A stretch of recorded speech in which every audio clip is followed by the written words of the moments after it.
All right, welcome back, everyone. Ready for another deep dive? Absolutely. Always excited to dig into some new research.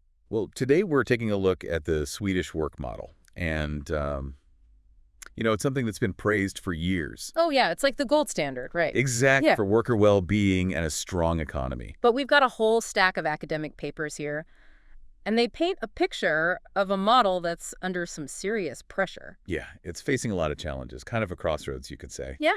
So the mission for today is to figure out, how is this model that's been so successful for so long, how is it adapting to this rapidly changing world? And I think the big question, too, is what can the rest of the world learn from what's happening in Sweden? Right, because a lot of the trends that are playing out there, we're seeing them everywhere, right? Oh, absolutely. Yeah. Globalization, technology, it's a global phenomenon. Okay, so before we get into all of that, let's just level set for a second. Sure. What exactly are we talking about when we say the Swedish model? What are the core principles? Well, at its heart, it's all about this idea of a strong social partnership.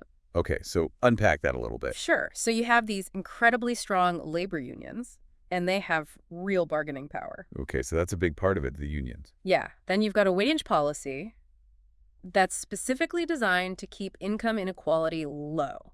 And the government plays a role as well, right? Oh, yeah, a big role. It's not just a hands-off approach. No, the government actively supports workers through job transitions and things like that. So it's about creating this whole system of support. Right, and of course, you can't forget about the comprehensive welfare state. Right, providing a safety net for everyone. Exactly, it's all interconnected. And this model, it's been pretty successful, right? I mean, historically speaking. Oh, incredibly so. I mean, we're talking about a country that went from being one of the poorest in Europe to one of the wealthiest, and they did it in just a few decades. That's amazing. It really is, and they managed to do all that while maintaining high levels of social equality and well-being. So it really was kind of the gold standard. Yeah, for a long time, the Swedish model was the model to emulate.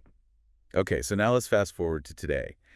And things are starting to look a bit different, right? Yeah, it's like this model that was built for stability is suddenly facing all this rapid change. So what are some of the biggest forces that are at play here? Well, globalization is a huge factor. Right, it's impacting everyone. Absolutely. Increased competition, shifting power dynamics towards employers. And then you've got technology. Oh, yeah, technology is a game changer. I mean, advancements in automation are disrupting traditional industries and creating a lot of anxiety around job security. Right, because it's not just about jobs disappearing, but the nature of work itself is changing. Exactly. And I'm also seeing in these papers that financialization is adding fuel to the fire. That's right. There's this increasing emphasis on short-term profits, often at the expense of worker well-being. So it's kind of at odds with that long-term perspective of the Swedish model. Yeah, it creates tension for sure. And then you've got the decline in union membership. That has to be a big challenge for a model that's so reliant on collective bargaining. Oh, absolutely. Weakening unions make it harder to negotiate for better wages and conditions. Yeah, and then you add immigration and labor migration into the mix, and it creates even more complexity. Right, because it brings both opportunities and challenges. Exactly. So it really is like a perfect storm. But how are all of these kind of abstract forces actually impacting the daily lives of Swedish workers? Well, that's where things get really interesting. One of the most significant trends is the rise of what they call boundaryless work. Yeah, it's this idea that the lines between work and personal life are getting blurrier and blurrier. And I imagine that really clashes with that whole Swedish concept of lagom, right? Oh, absolutely. Lagom is all about balance and moderation. Yeah. And this always-on work culture is putting a lot of pressure on that ideal. So how are Swedish workers dealing with this tension? Well, it seems like they're using two main strategies: segmentation and integration. Okay, I've heard of those terms before, but Yeah. remind me what they mean in this context. Sure. So segmentation is kind of the classic approach, keeping work and personal life completely separate. Right, like you clock in, you clock out. Exactly. And those worlds don't collide? Pretty much it's about drawing those clear boundaries. Okay, and what about integration? Integration is more about blending those spheres. So you might check work emails during family time Oh, I see. or take breaks for personal errands during the workday. Okay, so it's about finding a flow between the two. Yeah, exactly. And is one of these strategies more popular than the other in Sweden? Well, it's interesting. Even in a country like Sweden, which is known for its tech savviness, Segmentation still seems to be the dominant strategy, Really? especially among workers in high-tech companies. So even with all the technology that makes it easier to blend work and life, Right. they're still choosing to keep them separate. For the most part, yeah. Interesting. But it's not to say that integration isn't happening at all. Right. It's more like each approach comes with its own set of challenges, I see. and it requires a different skill set to make it work. Okay, so let's talk about those skills. Yeah. What does it take to thrive in this boundaryless world? Well, for segmenters, the key is being able to set clear boundaries. Right, and actually sticking to them. Exactly. So that means being able to say no to after-hours requests. Whoa, that's so hard. It is. Especially when you feel that pressure to always be available. Yeah, there's this unspoken expectation to always be on. Yeah, improve your dedication. Exactly. So it takes real discipline and open communication with your colleagues and your managers. So that everyone's on the same page. Exactly. Okay, so what about integrators? For integrators, it's all about organization and efficiency. Right, I can see that. They have to be masters of multitasking, time management, and context switching. So they can move between different roles seamlessly Exactly. without dropping the ball. Right. So it sounds like regardless of your approach, boundaryless work demands a whole new set of skills. It really does. And what happens when those skills aren't there? Well, that's when you start to see the downsides of boundaryless work. Like what? Increased work-life conflict, chronic stress, burnout. A lot to deal with. It is, and it can even lead to physical health problems. Oh, And it's not just the individual who suffers. right. It impacts everyone around them. Yeah, families, relationships, even society as a whole. So technology, while it has its benefits, it's also created some pretty big challenges, It definitely has. especially when it comes to managing boundaries. Okay, let's shift gears a bit and talk about another trend that's impacting Swedish workers. Precarious work. Okay. Now, this is particularly interesting in a country known for its strong social safety net.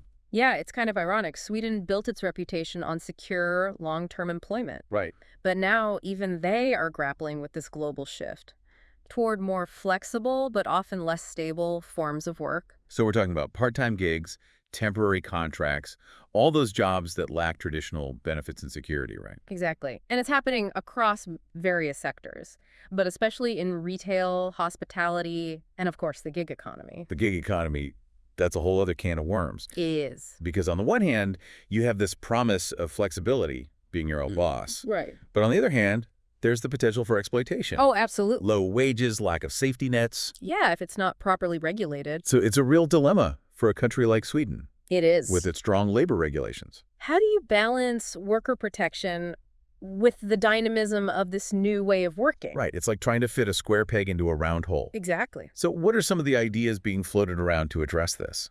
Well, some unions are pushing for what they call industry-wide agreements. What does that mean? Basically, they're trying to set minimum standards for platform workers. Okay, so things like fair wages, working time regulations, access to benefits. Yeah. So instead of trying to force gig work into those existing employee frameworks, Right. they're trying to create a whole new set of rules. That are specifically tailored to this type of work. I see. So it's like updating the operating system to handle a brand new app. That's a good analogy. And it all comes back to that central question. Yeah. Can the Swedish model adapt to the changing landscape of work? I mean, it's facing some pretty fundamental challenges. But it also seems like there's this real willingness to find solutions. Yeah, there is. And that's what makes it so interesting to study. Right, because it's not just about Sweden. Exactly. It's about what we can all learn from their experience. As we navigate this uncharted territory of the future of work. Absolutely. So we've unpacked some major trends here, from blurring boundaries to the rise of precarious work. But now I'm curious about the solutions, the debates around those solutions. Right. Let's dive into that next. So we've talked about all these challenges facing the Swedish model. Yeah, it's a lot to grapple with. But what about potential solutions? What are people actually proposing? Well, one thing that keeps coming up in these papers is the role of labor unions. Okay, so how do they fit into all of this? Right, because as we mentioned earlier, union membership is declining, not just in Sweden, but globally. So how can they remain relevant in this changing landscape? Well, a lot of experts are arguing that unions need to adapt. Okay, so what does that look like? Well, they need to become more flexible, more inclusive. They need to find ways to reach those workers in these new sectors. Right, like the gig economy. Exactly, where traditional union structures might not apply. It's almost like they need to meet workers where they are. Exactly. They need to step outside those traditional factory walls and engage with people in those online spaces, those temporary gigs. Those constantly evolving work arrangements. Exactly. It's a whole new world. And it might even require them to collaborate with other organizations. Right, like professional associations or worker co-ops. To really expand their reach and their influence. And it's not just about organizing, it's also about adapting their strategies and demands. Right, because the old playbook might not work anymore. Exactly. So what kinds of things should they be advocating for? Well, instead of focusing on things like fixed working hours or traditional benefits, Which might not be relevant in the gig economy. right, they need to think about things like fair pay, Okay. portable benefits, access to training and development opportunities. So it's about finding that balance between protecting workers Right. and allowing for the flexibility and innovation that these new forms of work offer. Absolutely. It's a delicate balance. And speaking of finding balance, another big area of focus is updating labor laws and regulations. Yeah, that's crucial. Because the current rules are struggling to keep up. Right. They weren't designed for this new reality. Exactly. So our sources point to a few specific examples, like those proposals for industry-wide agreements for platform workers. Yeah, that's a big one. And addressing the challenges of boundaryless work. Those are both really key areas. Because those proposals for industry-wide agreements, they're essentially trying to extend those core principles of the Swedish model. You know, that commitment to fairness and security Right. into this new, often unregulated space. It's a bold move, and it'll be interesting to see how it plays out. And when it comes to boundaryless work, it's clear that the traditional 9-to-5 model is becoming increasingly irrelevant. Oh, absolutely. So those old rules around working hours, overtime, Even the definition of what constitutes work.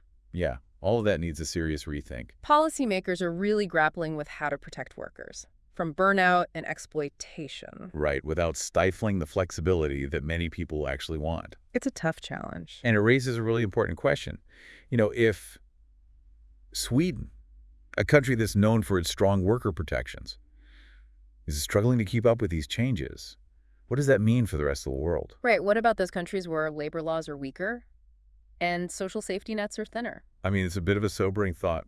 It is. It really highlights the urgency for all of us to rethink our approach to work and labor regulations. It's like a global wake-up call. Yeah, we need to prioritize worker well-being Invest in skills development. and make sure that the benefits of technology are shared more equitably. So the future of work is a global challenge It is. that demands global solutions. We need to learn from each other, share best practices Work together. to create a future that's both prosperous and just. Well, on that note, I think it's time to wrap up our deep dive into the Swedish model. Yeah, we've covered a lot of ground. We've looked at its historical success, the challenges it's facing. And the potential pathways for adaptation. It's clearly a model at a crossroads But it's also a fascinating case study. in how to balance economic competitiveness with worker well-being Yeah. in this rapidly changing world. What's really striking to me is that the Swedish model isn't just a set of policies. Right, it's more than that. It's a reflection of these deeply held values. A commitment to fairness, collaboration, The power of collective action. and those values are more important than ever. As we navigate this uncharted territory of the future of work, And what's inspiring is that they're not shying away from the challenges. they're actively debating, experimenting, searching for solutions. And that's a reminder that the future of work isn't predetermined, We have choices to make individually and collectively. about what kind of future we want to create. So as you go about your day, think about this. What lessons can we learn from the Swedish experience? What values do you want to see reflected in the future of work? And what role can you play in shaping that future? In your own workplace, your community, the world at large. Keep those questions in mind. And let's continue the conversation. Thanks for joining us on the Deep Dive. Until next time.